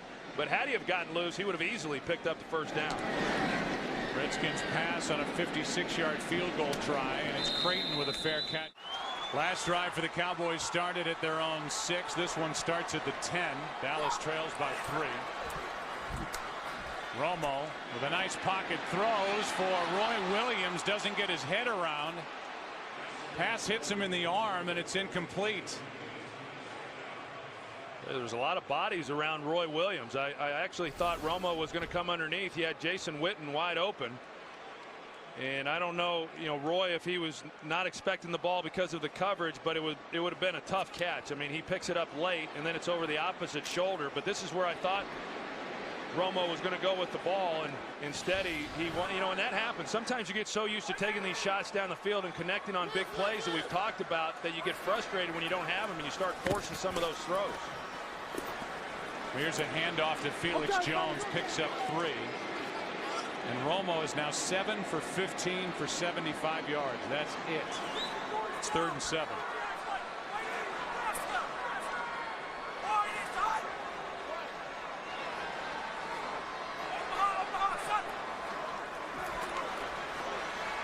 Romo steps up, goes down the sideline, and throws it basically out of bounds, well behind Roy Williams, and it's another 3 and out. And this offense for Dallas is in no rhythm whatsoever. And he had a lot of time to find somebody, and yet nowhere to throw the football, or at least he had no shot with Roy Williams. You know, he just air-mailed it and decided that he would throw it away. But the offensive line on that play did a good job in giving Tony Romo time. He just couldn't find anyone. So another punt from McBriar. Good punt with Antoine Randall waiting for it. Makes the grab and gets walloped at the 40. Only 3 points on the scoreboard. They belong to the 3-6 Washington Redskins. Skins have it. Handoff is to Cartwright. Brady James and DeMarcus Ware combined for that tackle, and there's the discussion with two wide receivers, Austin and Williams. All across the league right now in stadiums where games are being played, there's this collection of receivers and wide receiver coaches discussing what they can do to get open on a given route. It hasn't happened yet, but it happened throughout my career. It's happened since the invention of football. 2nd down and 9. Here is Cartwright, lowers his head and pushes the pile to the 45. It'll be 3rd and 5 coming up. Gain of 4 by Cartwright. Why is Cartwright in the game? Well, Liddell Betts left early in the first half, a knee injury, out for the day, and an ankle injury for Chad Reinhardt. And Edwin Williams, a college free agent rookie, is taken over at right guard for Reinhardt. 3rd and 5.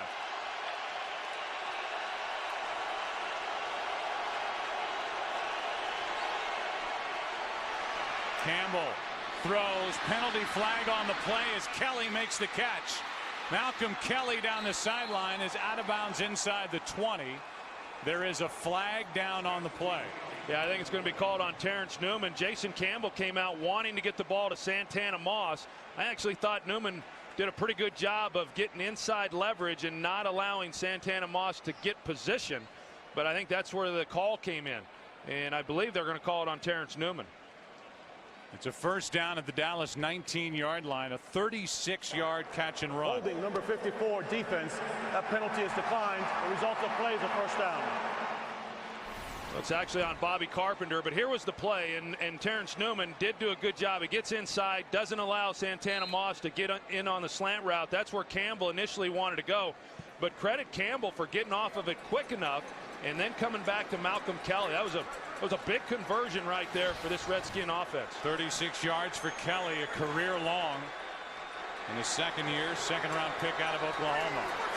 First time inside the red zone for the Redskins, and a handoff to Rock Cartwright. A loss of 1. Olshansky made the play for Dallas, and he's trying to get this crowd pumped up. But right now, nothing is happening for this Dallas Cowboy team at all. 2nd and 11. You know, and you said it, Joe, that this is the first time Washington has gotten inside the red zone here, you know, against Dallas. And although Dallas has not allowed many opposing offenses trips inside the red zone, over the last 5 games, teams have converted touchdowns 8 of 9 times in this area of the field. And it's a false start. False start. Number 86. Offense. 5-yard penalty. 2nd down. That's Fred Davis. And for Washington, that is 4 false starts in this game. You know, you come into this ball game and you're looking at Dallas and the team that they have and the season that they're having, and you feel that they're the better team because of Washington and the injuries and 3-6. But yet right now, I mean, this Washington should be dominating this game as well as their defense has played. They should be dominating the game, and yet they have really struggled down here in scoring position. And now have to take a timeout with a play clock about to expire.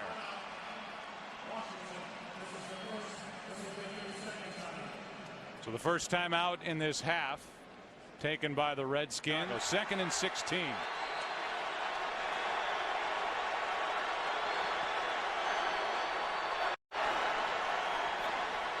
Campbell throws over the middle. Devin Thomas can't get away from Brooking.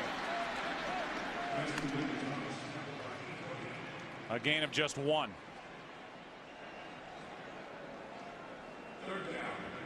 Under 2 minutes to play in this 3rd quarter, and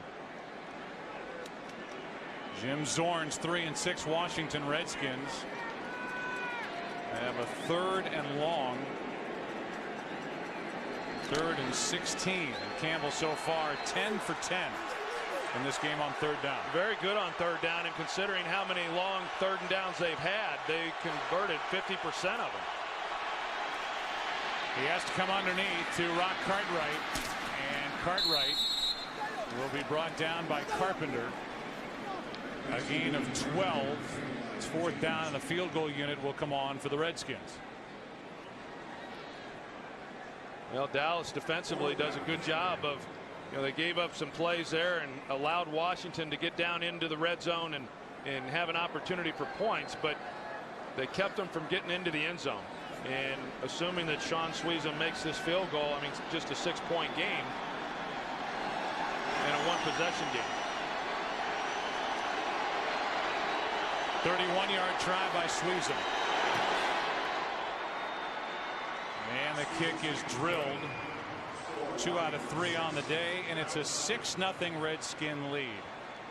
This Dallas defense has got to be getting a little frustrated, playing as well as what they are, only allowing 2 field goals, and offensively they haven't done much. In fact, going back to last week, the same situation. Dallas didn't score until late in the fourth quarter, and yet it was a defensive performance that on most Sundays would warrant a win. I think this Dallas defense has really played well here over the last 4 or 5 games. They started the year off very tough. Did not play well in the opener against Tampa. Did not play particularly well against the Giants in week 2. But since that time, they've put forth pretty good effort week in and week out. Felix Jones waits for the kick. Takes it just inside the 10. And Jones is wrestled down up at the 24-yard line. Moments ago, Marcus Ware trying to pump up his quarterback, and when you look at this, it was supposed to be high scoring and high flying Cowboy offense. If they don't score in the next 34 seconds, they will have gone 7 quarters scoring a total of 7 points, which is hard to believe with the way they were rolling coming into that Green Bay game a week ago. 34 seconds left in the third quarter, and they start at their own 24.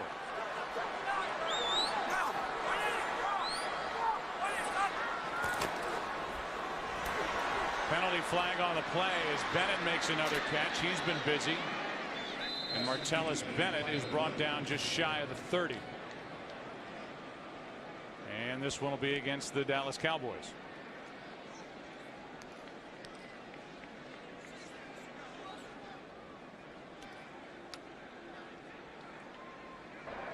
Illegal shift, number 80, offense, 5-yard penalty, replay first down. That's Bennett who made the catch.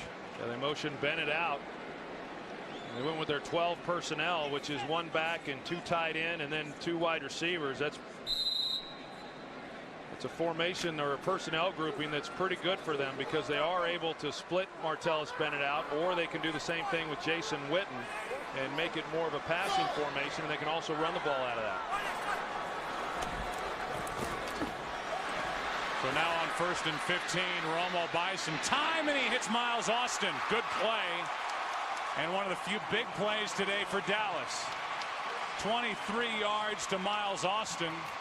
Miles Austin made his first 3 starts, had 21 catches, 482 yards, 5 touchdowns. And Philadelphia made 1 catch, a game winner, a 49-yarder. Had no catches first 3 quarters last week at Green Bay. Ended up with 5 for just 20 yards, and just connected for his first on the day. A 23-yarder from Tony Romo. And Romo goes down. Tony Romo ends up on the ground, a sack and a loss of 5 yards. He goes right through Leonard Davis, Cornelius Griffin. You're going to see, I mean, pretty good leverage right there, but he just keeps pushing Davis back. And then Romo has nowhere to go as he tries to step up. Griffin comes off the block and then makes the play. Second sack of the season for Cornelius Griffin. Ball came out. Romo ended up getting back on top of it. And that's the first Washington sack of the day.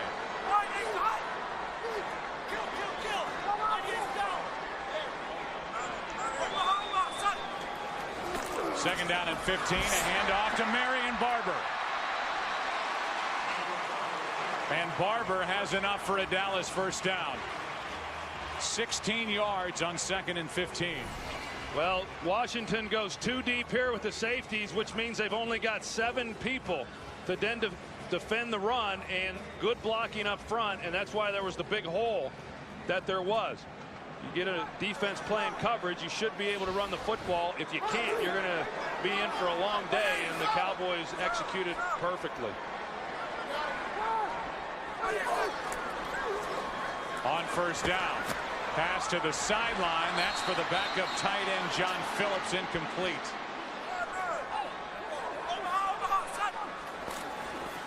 On 2nd down, handoff is to Felix Jones. Official got in the way, and Felix Jones picks up 9. LaRon Landry on the stop. Well, Felix Jones just kind of knifing his way through that one, because if LaRon Landry hadn't have been there, he was off to the races. You know, we've talked about Felix Jones coming off the injury. He has not run with the same type of determination that we had seen from him earlier in the season. Has not had the big plays. He wears a knee brace on game day. He does not wear it during the week. I think that has factored in. But he picked his way through that one for a nice game. It's 3rd down and 1. Career high 10 carries in this game for Felix Jones, and what a good play made by the defensive end Andre Carter. He got his hand around the leg of Marion Barber. Barber had a lot of room to run, had a first down in his sights, and a loss on the play as Carter really stayed with it. Yeah, he fights right underneath Doug Free. Doug Free, we talked about making his first NFL start. Carter comes underneath, makes a big play. Not surprising to me here that the Cowboys are going for it. Going to go for it on 4th and 2. 3 for 4 going for it on 4th down this season.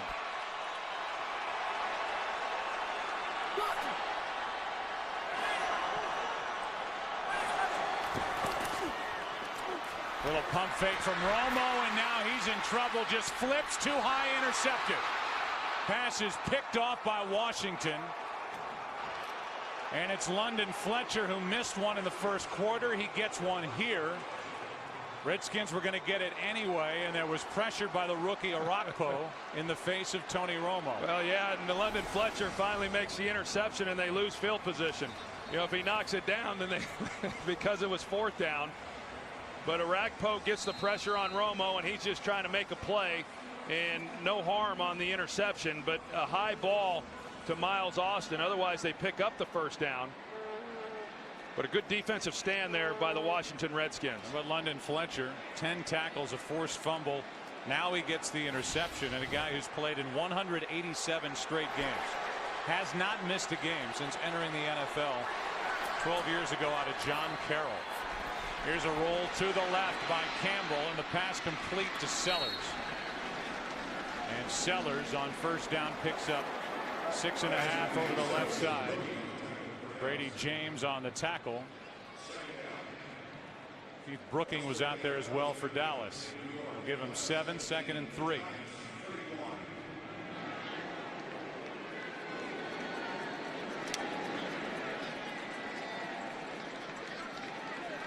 See if the Redskins can chew on some of this clock, take the ball down the field, and get some points. Still just a 1-score game as Quinton Ganther picks up 2.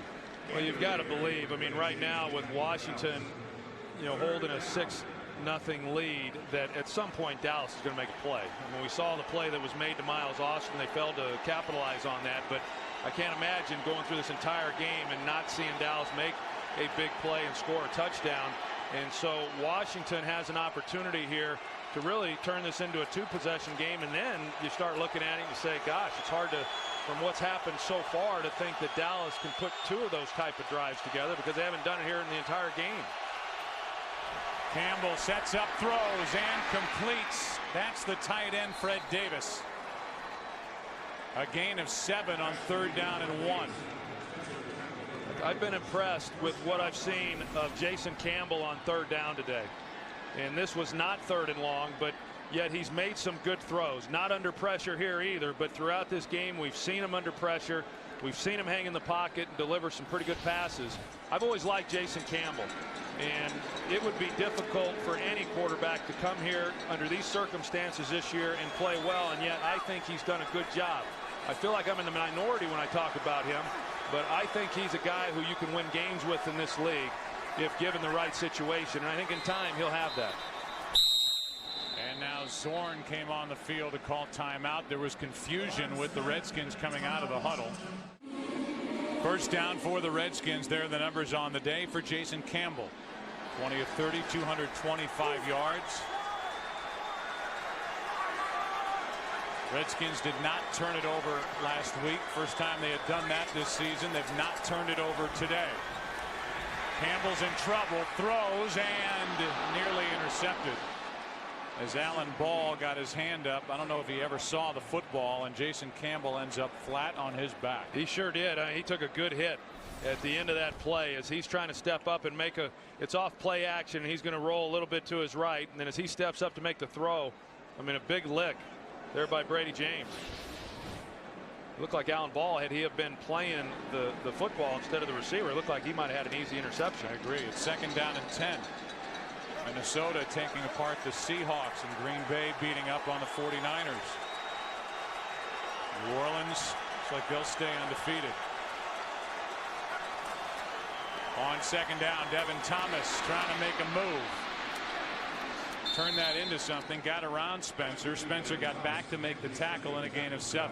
Devin Thomas made a play like that last week and was able to turn a little short gain into a pretty good run after the catch, and they try to come back with it. Didn't look like a lot was there. Anthony Spencer out there to make a play, and yet he got some positive yardage, and he's come along. And you know, they expected so much out of Malcolm Kelly, their other young wide receiver at the start of the year, but he didn't produce like they had hoped. They got Devin Thomas in the lineup, and you know, hopefully for them he can come along and start being more productive opposite Santana Moss.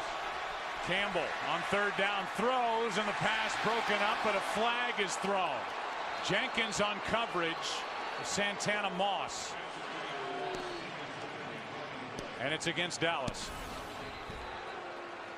Well, here it is. They're locked up in man coverage. Contact, number 21, defense, 5-yard penalty, automatic first down.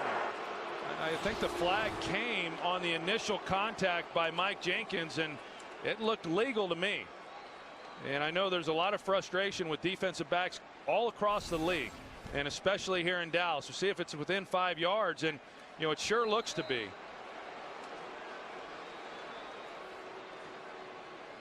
Campbell came out of that last one. I think it was from the hit that he took that we showed from Brady James. But I didn't see the penalty. I disagree with that call. From the 38 on first down, it's Cartwright. And Rock Cartwright right up the middle gets 6. You know, going back to that penalty, I think there is a lot of inconsistency around the league too as to how these officials are going to call it. But what it's really taken out of the game, it's taken man coverage in essence away. I mean, you can't play tight man coverage like you used to, and that rule was put into place so that it would promote more scoring. We're certainly seeing that. I'd like to see him go a little looser on the illegal contact rules. Second down and 4. The handoff is to Cantor. Okay, fellas, all right. He takes it to the 30. Meanwhile, Rock Cartwright now has a career best 135 yards from scrimmage. Doing it with backups and trying to win a division game on the road in Dallas, leading by 6. They're in field goal range and facing 3rd and 2. I think you got to be impressed with Washington, and even last week's win against Denver. And you know, we've talked about it. Everybody's talked about it. This has been a very frustrating situation for them, and yet they've come out and they've played hard each week. Hasn't always been good, but they've played hard, and they're playing hard again today. 3rd down and 2. Handoff is to Cartwright, and he will not get the first down. Beck went backward 2 yards, a loss of 2. Brady James was in there, Alan Ball.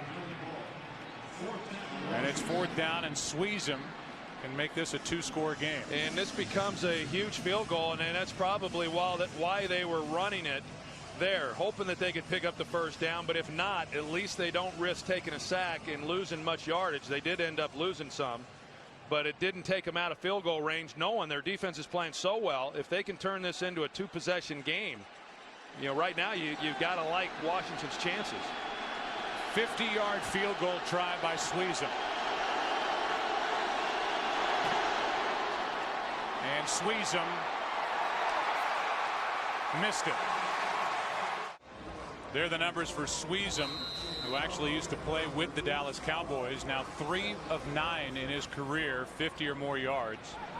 He's got a big leg, had plenty of distance, but he missed it wide to the right. 50-yard try, and that means Dallas takes over at their own 40. Good starting field position, and Creighton has it go off his left hand, incomplete, with 7:02 remaining in the game. 6-0 Redskins on top.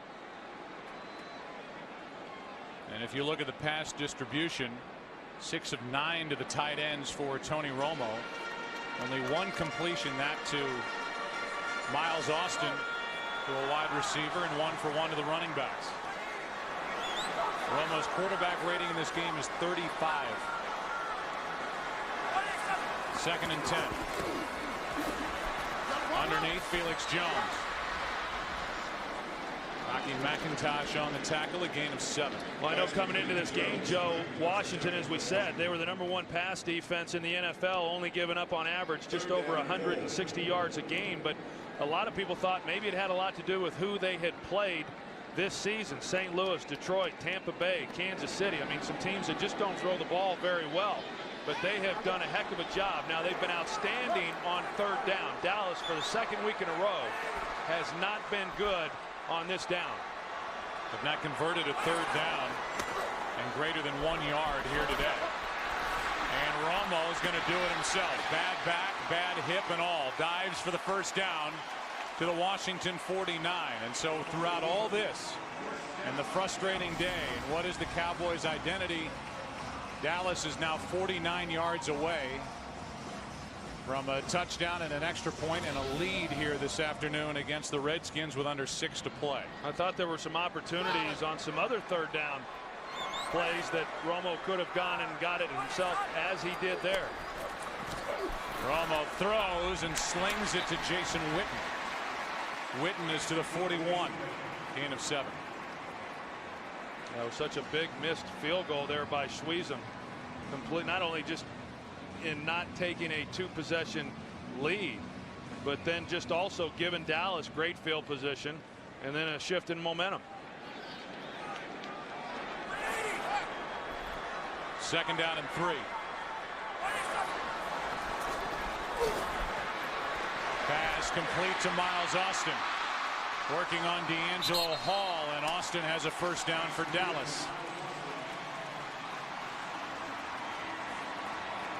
5 minutes left in this game. We talked about Doug Free and how was he going to hold up. I think for the most part he's done a pretty good job. You know, he's out there, and I also think that this defensive front is starting to get a little tired for Washington. We've seen Romo with a little more time as this 2nd half has unrolled. 5 straight pass plays have been called for the Dallas Cowboys, down by 6. Now another, and the pass is complete. Tight window for Witten to the 20. Good throw, and the catch by Witten, good for 12. Starting to work Jason Witten in the middle of the field and against zone coverage. He's very difficult then to stop. Working against linebackers, he's as good as anybody in the game in knowing where the hole is within those zones and hooking up. He and Tony Romo are best friends and have great chemistry on the field. 1st down at the 20. Romo throws for Austin. Pass complete. Austin's forward progress to the 9 with another Dallas 1st down. Right now, Dallas clearly putting Washington on their heels. And they're doing it throwing the football. It'll be 1st and goal from the 9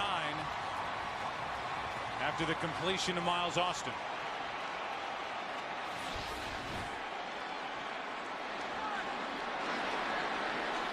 Second time inside the red zone for the Dallas Cowboys, taking on the best red zone defense in the NFL. Penalty flags and a false start.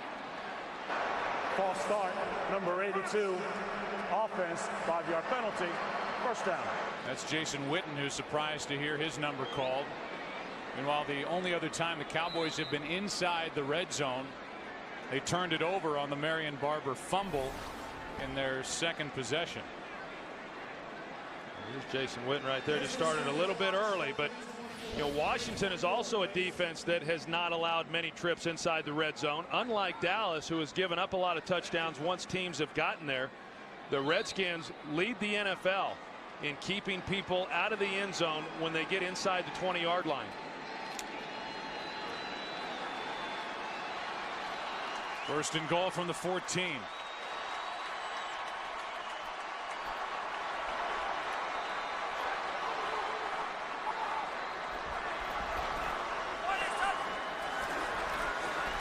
Romo throws. He hits Austin.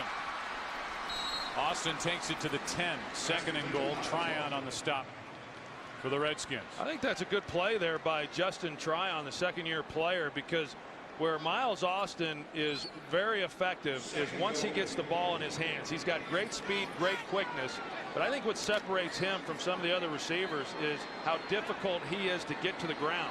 A couple of times now, D'Angelo Hall also made a tackle on Miles Austin in the open field.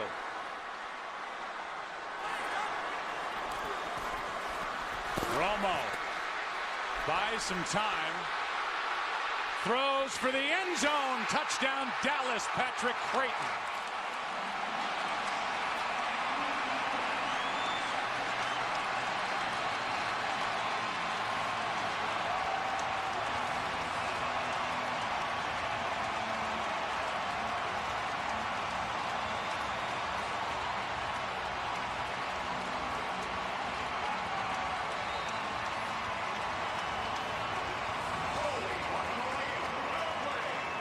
First catch of the day for Patrick Creighton, his third touchdown of the season.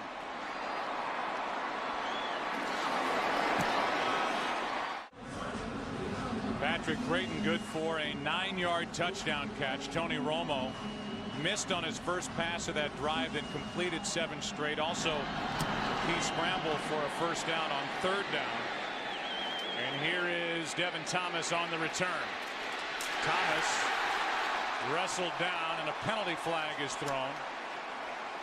Patrick Watkins, who's the top special teams tackler for the Cowboys, made the grab on Devin Thomas and brought him to the turf. Check the call from Alberto Riveron. Illegal wedge on the receiving team. 3 men lined up. Half the distance of the goal. First down. Jason Campbell's had a nice day, and if not for a couple of missed field goals, the Redskins would be up. But they're down by a point starting at their own 8. 1 timeout left. 2:35 on the clock. Campbell throws, completes to Cartwright to the 15. Back to the touchdown to Patrick Creighton. Well, this was all established because Tony Romo was able to get outside the pocket and buy some time. And at this point here, Patrick Creighton's just staying alive. He spins back. London Fletcher trying to cover him man-to-man. But that was just between 2 guys just making something happen. Tony Romo, Mike Jenkins just went to the ground. Here is Antoine Randall. Makes the catch, hops out of bounds. The Cowboys were trying to call timeout defensively prior to that play, but didn't get it. I'm not sure what happened. He went to line up and then he just went to the ground. Skandrick was out there trying to call timeout. They didn't grant it, and that's why he was in on that tackle of Cartwright. He is still on one knee. I mean, he is not in good shape. He went to the ground just now. He was on one knee and then he rolled over and laid on his back. Talked about him injuring his biceps. Has a deep bruise his left arm. That time was in on that tackle of Cartwright and looked like his shoulder got the worst of that collision. And we go back to Romo now, his end of it on the touchdown. Yeah, it looked to me, Joe, like he could have actually probably run it in for a touchdown himself. He had nothing but open field right here and nobody over there, but he pulled up. He pulled up and delivered a strike. Backside there then to Patrick Creighton. I tell you, the way that they scored that touchdown too was going back to what they do. And that is, for the most part, putting Romo in the gun, spreading people out, and playing a fast break offense. They finally did it. We hadn't seen that the entire game. They finally go to it, and Romo takes him right down the field. There's the day for Tony Romo. 158 yards, a touchdown, and interception. Staring across at Devin Thomas. Pass is complete to Antoine Randall L. They continue to look at Mike Jenkins on the sideline. The ball is at the Washington 33. One timeout left for the Redskins. Down by one. Campbell, that ball's batted into the air and picked off by Spencer. And that will wrap up win number 7 for the Dallas Cowboys. Batted into the air by Stephen Bowen.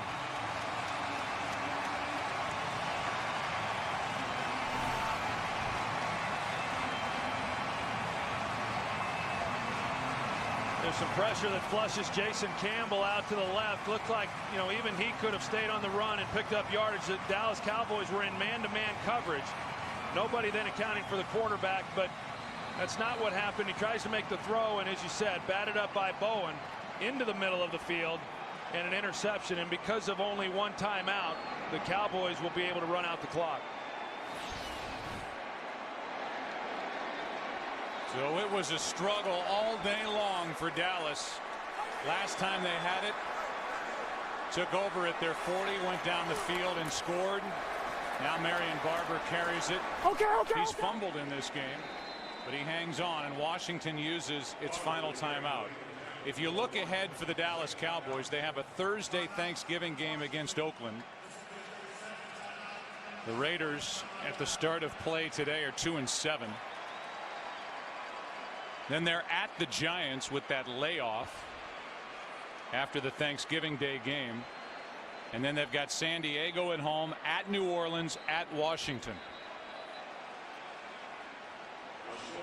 This was the big game here, and turning around. I mean, the Cowboys playing at home on Thanksgiving is a big advantage, not just for the Cowboys, but for the Detroit Lions, even though they're not as good a team. And then, of course, the final game being at Denver. But with Dallas winning this game today and then playing at home against Oakland, the Green Bay loss then becomes a distant memory as they head into December in what is a pretty difficult schedule.